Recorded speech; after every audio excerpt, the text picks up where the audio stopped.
हरे कृष्ण कृष्ण कृष्ण हरे हरे, हरे राम राम राम हरे हरे। करो प्रचार हरि नाम स्वार। हमारे यूट्यूब चैनल में आप सभी को हार्दिक अभिनंदन तथा सुस्वागतम, वेलकम सभी भक्तजनों को। हम सुन रहे हैं श्रीमद् भागवतम प्रथम स्कंध का। आज हम 10वां अध्याय सुनेंगे। काल भगवान श्री कृष्ण के सन्मुख भीष्म देव का देह त्याग। आज हम लोग सुनेंगे द्वारका के लिए भगवान श्री कृष्ण प्रस्थान कर रहे हैं।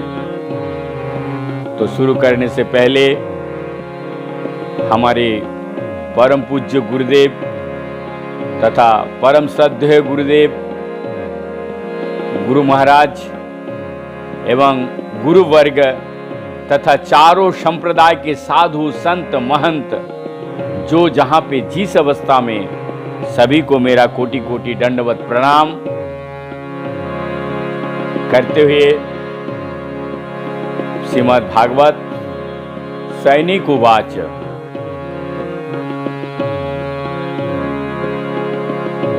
हत्वा सरी कथास्पौस् हत्वा सरिक्तस्पिधयातातयिनो युधिष्ठिरो धर्मभूतं वरिष्ठो सहानुजै प्रत्यव विरुद्ध्वा भोजन कथं प्रवित्र कीमकार शीततो। सैनिक मुनि ने पूछा, जो महाराजा युधिष्ठिर कि वैदिक संपत्ति को छीनना चाहते थे, उन शत्रुओं को वध करने का पश्चात महानतम धर्मात्मा युधिष्ठिर ने अपने भाइयों की सहायता से अपने प्रजा पर किस प्रकार शासन चलाया। निश्चित ही वो अपने साम्राज्य को उपभोग मुक्त होकर निरंकुश चेतना से नहीं कर सके। बहुत ध्यान से सुनिएगा, बहुत सुंदर ये अध्याय है। तो दूसरे श्लोक में कहते हैं, सूत उवाच। सूत जी क्या बोल रहे हैं? वशं करो वर्षादवाग्निने हतं संरोहो हयित्वा भव भावनो हरि निवेशयित्वा निज राज्य ईश्वरो युधिष्ठिरं प्रीतमना बभूवः। शीलसुत गोस्वामी ने कहा, विश्व के पालन करता भगवान श्री कृष्ण महाराज युधिष्ठिर को उनके साम्राज्य में पुनः स्थापित करके एवं बांस से लगने वाली दवाग्नि की तरह क्रोध की अग्नि से विनष्ट हुए कुरुवंश को पुनराजीवित करके अत्यंत प्रसन्न हुए। निश्चमयो भीष्मक्तुमथाच्युतोक्तं प्रवृत्त विज्ञान विधूत विभ्रम ससास गोविंद्र इवाजिते जिताश्रय परिधेयुपान्तामनुजानुवीर। तथा भीष्मदेव तथा अच्युत भगवान श्री कृष्ण ने जो कुछ कहा था, उससे प्रबुद्ध होकर महाराज युधिष्ठिर ने परिपूर्ण ज्ञान विषयों के मामलों में व्यस्त तो हो गए, क्योंकि उनके सभी संदेह दूर हो चुके थे। इस प्रकार उन्होंने पृथ्वी तथा सागरों पर राज्य किया और उनके छोटे भाई उनके साथ देते रहे। कामं बवर्ष प्राजन्य सर्व काम दुधामहि शशिचुष्म व्रजान गाव पायोशोध स्वाति मुदा। महाराज युधिष्ठिर के राज्य में बादल लोगों की आवश्यकताओं के अनुसार पानी बरसते थे और पृथ्वी मनुष्य की समस्त आवश्यकताओं के प्रचुर मात्रा में उत्पन्न करती थी। दूध से भरे थनों वाले तथा प्रसन्न चित्त वाले गायों अपने दूध से चारगाह की सिक्त करते रहती थी। नद समुद्र गिरयो सवनस्पति विरुद्ध फलन्तयो शोधयो सर्व कामानुविद्युतस्य वे। प्रत्येक ऋतु में नदियां, समुद्र, पर्वत, जंगल, लताएं तथा कारगर औषधियां प्रचुर मात्रा में राजा को अपना अपना कर चुका करती थी। नाथयं व्याधयं कलेश देव भूतात्म हे तब अजात शत्रवभोवन जंतुनाम राजिकहि चित्त। चूंकि राजा का कोई शत्रु ना था, अतएव समस्त जीव कभी भी मानसिक क्लेश, रोग या अत्यधिक ताप या शीत से विचलित नहीं रहते थे।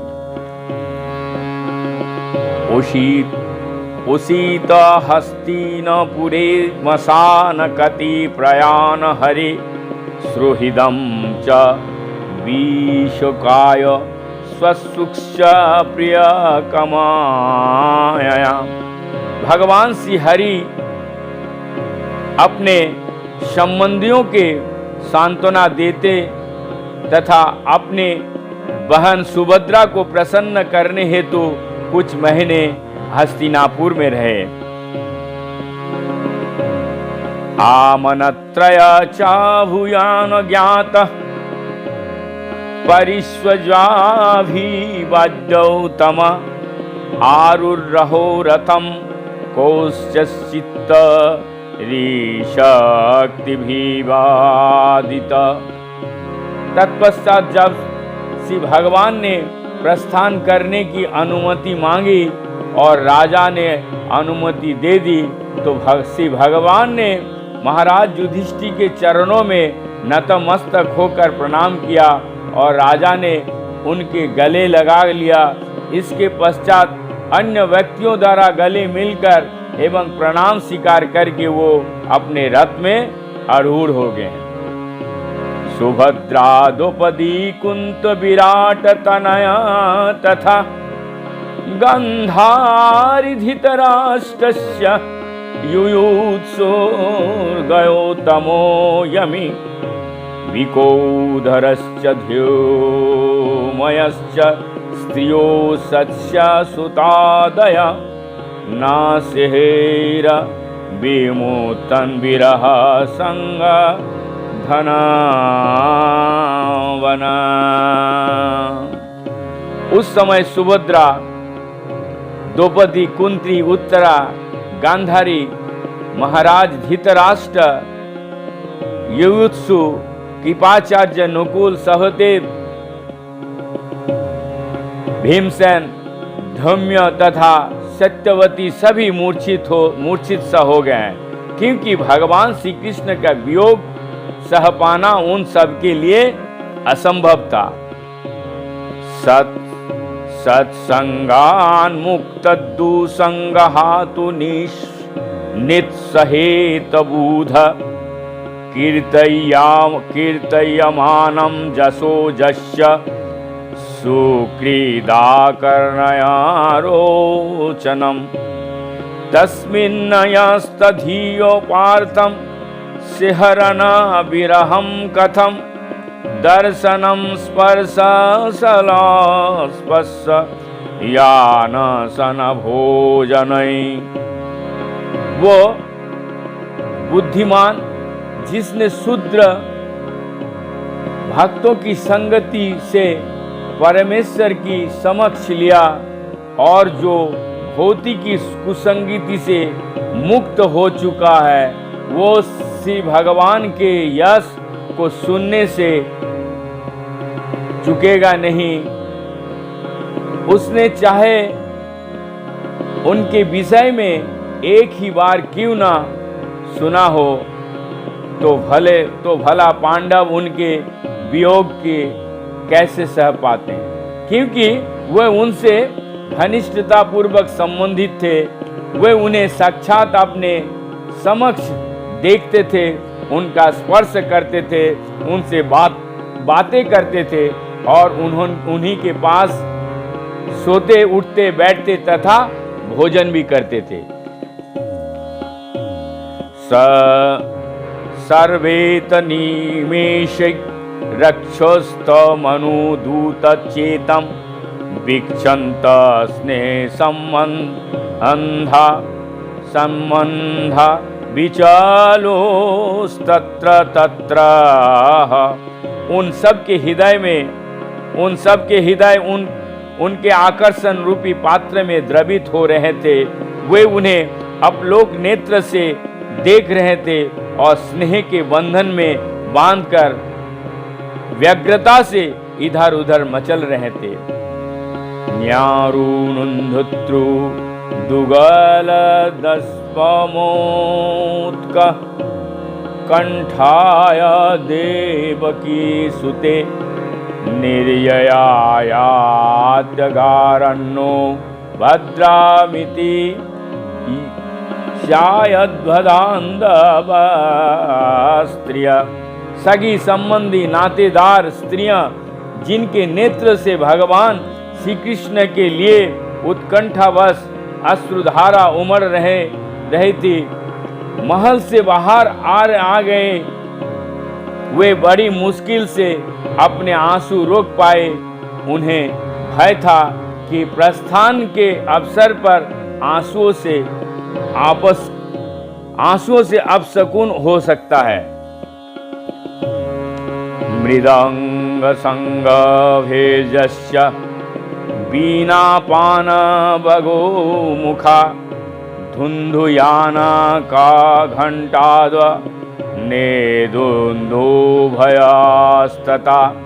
हस्तिनापुर के राजमहल से श्री भगवान की प्रस्थान के समय उनके सम्मान में विभिन्न प्रकार के ढोल तथा मृदंग, ढोल, नगाड़े, धुंधुरी तथा धुंधुमी एवं विभिन्न प्रकार की बंसियां, बीना, गोमुख और भेरियां एक साथ बज उठे। प्रसाद शिखारूढ़ा कुरन्नयो दिदक्षया बब्रीषु कुसुमे कृष्ण प्रेम विडास्मिते क्षण। श्री भगवान को देखने की प्रेममयी इच्छा से कुरुओं की राजवंश स्त्रियों राजमहल की छत पर चढ़ गए और स्नेह तथा लज्जा से युक्त हंसते हुए श्री भगवान पर पुष्प की वर्षा करने लगे सभी लोग।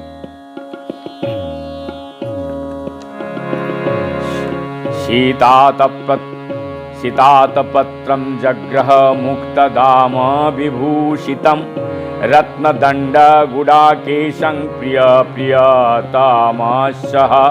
उस समय महान योद्धा तथा निद्रा को जीतने वाले अर्जुन ने, जो परम प्रिय श्री भगवान के घनिष्ठ मित्र था, एक छाता ले लिया जिसका हत्या रत्नों का था और जिसमें मोतियों की झल्लार लगी थी।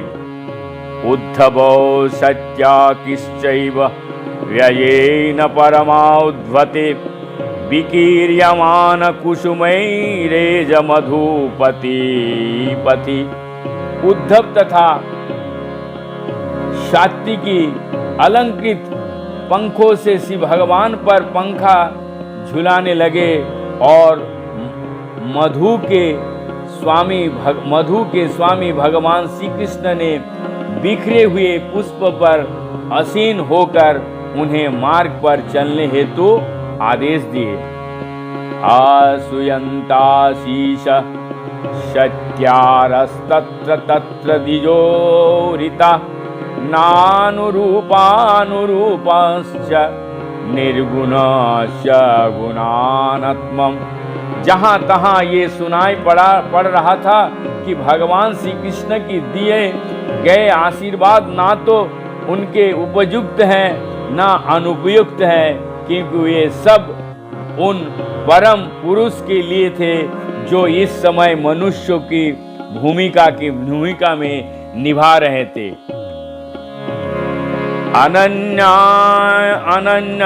अनन्यायमासीत् स्वजल्प उत्तम श्लोक चेतसां कौरवेन्द्रपुरा स्त्रीणं सर्वश्रुति मनोहर। सुने हुए छंदों से जिनकी स्तुति की जाती है, ऐसे श्री भगवान की दिव्य गुणों के विचार में डूबे हस्तिनापुर के सभी घरों की छतों पर चढ़ी हुई स्त्रियां उनके विषय में बातें करने लगे। ये बातें वैदिक स्तोत्र से कहीं अधिक आकर्षित थे। सा वै किलयायं पुरुषं पुरातनो सा एक असीद विशेष आत्मनि अग्रे गुणाभ्याय जगदात्मनीश्वरे निमीलितात्मनि ससुप्त शक्तिषु। वो कहने लगे, जैसे हमें निश्चित रूप से स्मरण है कि यही वो जो आदि परमेश्वर है, प्रकृति के गुणों की व्यक्त सृष्टि के पूर्व ही वो अकेले विद्यमान थे। चूंकि वे परमेश्वर है, अतएव सभी जीव उन्हीं में लीन होते हैं, मानो रात्रि से सोए हुए हों और उनकी शक्ति रुक गई है। इस तरीके से भगवान की विरह सा एव भुवनिजीविर्जचोदितं सजीवमया प्रकृतिं शिशुक्षतिम अनाम रूपात्मनि रूपानामिनं विद्वत्सुमानुसार शास्त्रकृत। तब श्री भगवान ने अपने अंश रूप जीवों का नाम तथा रूप प्रदान करने की इच्छा से उन्हें भौतिकी प्रकृति के मार्गदर्शन के अंतर्गत कर दिया। भौतिकी प्रकृति उनकी ही शक्ति से पुनः सृष्टि करने हेतु सक्षम होते हैं। शावायं यत्पदमत्रं सुरयो जितेन्द्रिया निर्जितमातरीशन पशयन्ति भक्त्यक्तु कलितामालात्मना नन्ने सत्वं परिमष्टमहीतम। वही पूर्ण पुरुषोत्तम भगवान है, जिनकी दिव्य रूप का अनुभव महान भक्तों द्वारा किया जाता है, जो सुदृढ़ भक्ति द्वारा तथा जीवन एवं इंद्रिय पर पूर्ण संयम द्वारा भौतिकी चेतना से पूर्ण रूप से विशुद्ध हो चुके हैं। अस्तित्व को विमल बनाने का ये एकमात्र मार्ग यही है। सवायं सख्यानुगीत सत्कथो वेदेषु गुज्जेषु च गुज्जवादिभिः या एकैषो जगादात्मलीलया सुजताय बतयति न तत्र सज्जते। हे सखियां, यहाँ पर वही श्री भगवान है, जिनकी आकर्षक तथा गोपनीय लीलाओं का वर्णन महान भक्तों द्वारा वैदिक साहित्य के गुज्जतम अध्यायों में हुआ है। वही भौतिकी जगत की सृष्टि पालन तथा संहार करने वाला है, फिर भी वे उससे प्रभावित रहते हैं। यदा युध्यमनो तमोध्यो निपा जीवन्ति तत्रेष हि सत्वत्र कील धत्ते भंग सत्यामृतं दयां जशो भावया रूपाणि दधुद्धे जुगे। जब भी राजा तथा प्रशासक तमोगुण में स्थिति पशुओं की तरह रहते हैं, तो श्री भगवान अपने दिव्य रूप में अपने परम शक्ति सत्य ऋतु के प्रकट करते हैं, श्रद्धालुओं पर विशेष दया दिखाते हैं, अद्भुत कार्य करते हैं तथा विभिन्न कालों तथा युगों में आवश्यकता अनुसार विभिन्न दिव्य रूप प्रकट करते हैं। अहो आलम श्लाघाय तमो यदो कुल महो आलम पुण्यातमो मधो वर्णम यदेषु पुंसां निशब श्रियोपति सजन्मान चंडकमानेन जयति।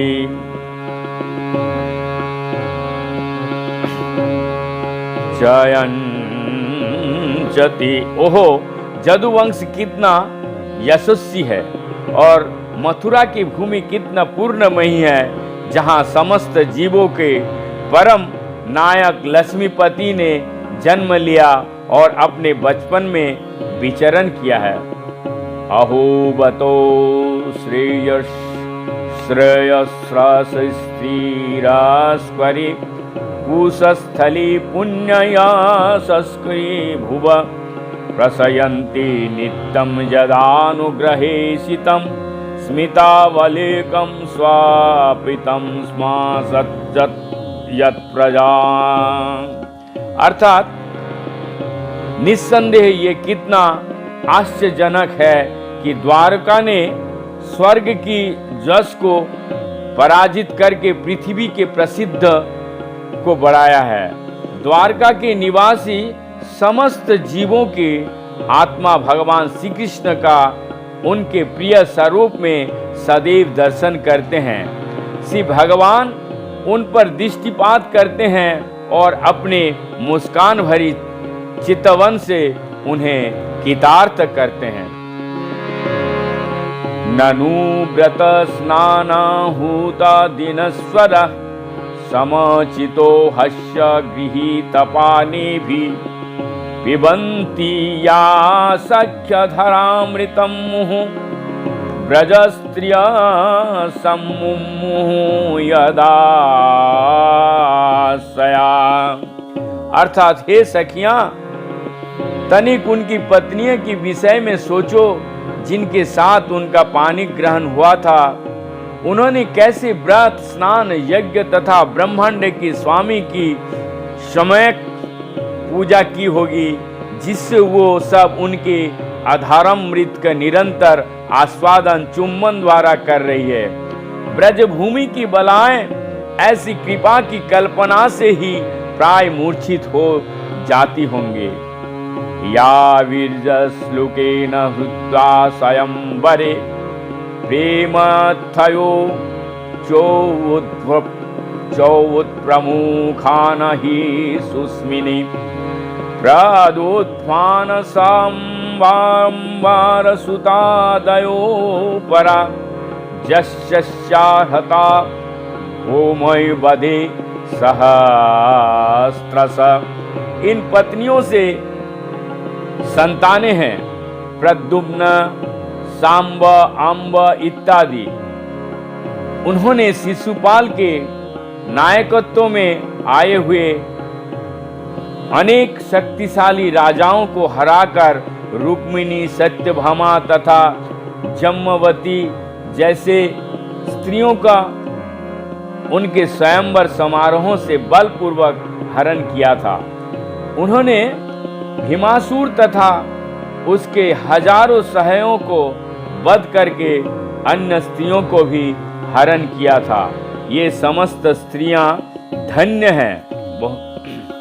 एत परम स्त्री तत्वा मम पस्तापशीलम निरस्त शोचम बतो साधु कुवेत जसम गृहात् पुष्करालोचनो प्रति न जत्व पयत्वा हृतिभिः।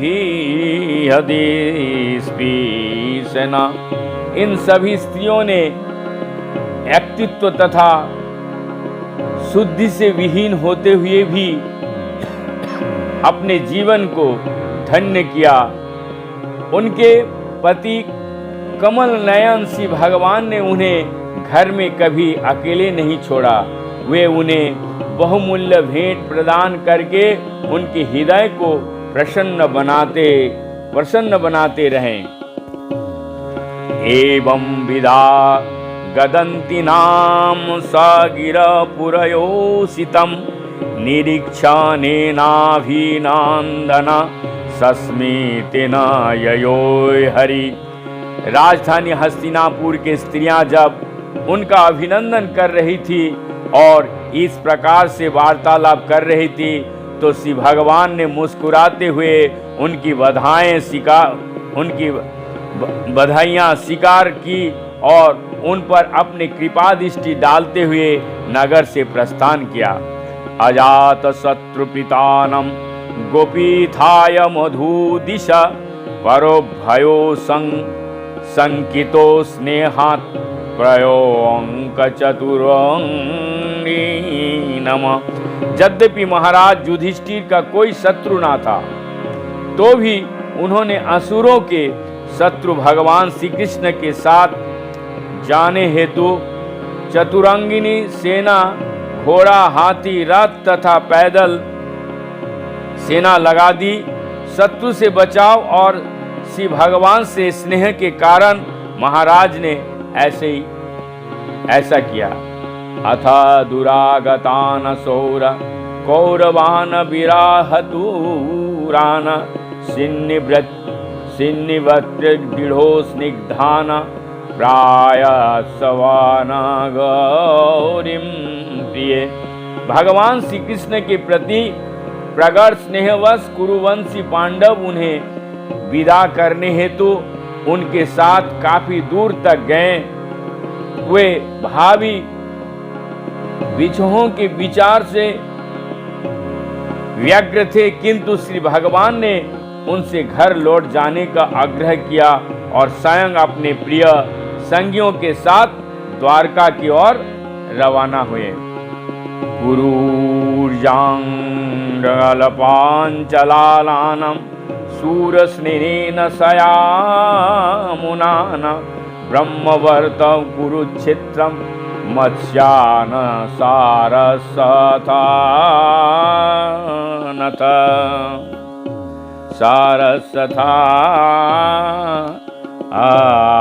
आनथ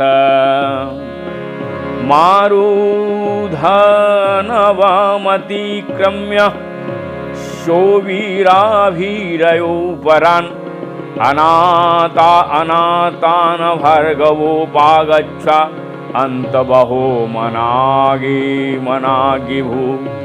हे सैनिक, तब श्री भगवान कुरु जंगल, पांचल, सूरसेन, जमुना के तटवर्ती प्रदेश, ब्रह्मवर्त, कुरुक्षेत्र, मत्स्य, सरस्वता, मरुप्रंता तथा जल के अभाव वाले भाग से होते हुए आगे बढ़े। इन प्रांतों को पार करने के बाद सोवीर तथा आहिर प्रांत पहुँचे और अंत में इन सब को पश्चिमी की ओर स्थित द्वारका में पहुँचे। तत्र तत्र तत्र तत्र तत्र तत्र त्रिहरे प्रत्यप्रोधोत्ताहरण सायं भजे दिशं पश्चादगविष्टगं गतास्तदा। इन प्रांतों से होकर यात्रा करते समय उनके स्वागत किया गया, पूजा की गई और उन्हें विविध भेंट प्रदान की गई। संध्या समय सभी स्थानों में संध्याकालीन अनुष्ठान कृत करने हेतु श्री भगवान अपनी यात्रा स्थगित करते हुए सूर्यास्त के बाद नियमित रूप से ऐसा किया जाता है। इस तरीके से द्वारका में भगवान प्रवेश किए, प्रस्थान किए। अब द्वारका में कैसे प्रवेश कर रहे हैं, इसका हम लोग कल सुनेंगे। तब तक के लिए हम यहीं पे विराम देते हैं। आप सभी से यही पुण्य मैं पुनर्बार बोलूँगा। यदि आपको अच्छा लग रहा है, सुन रहे हैं तो सुनाइए और सुनने का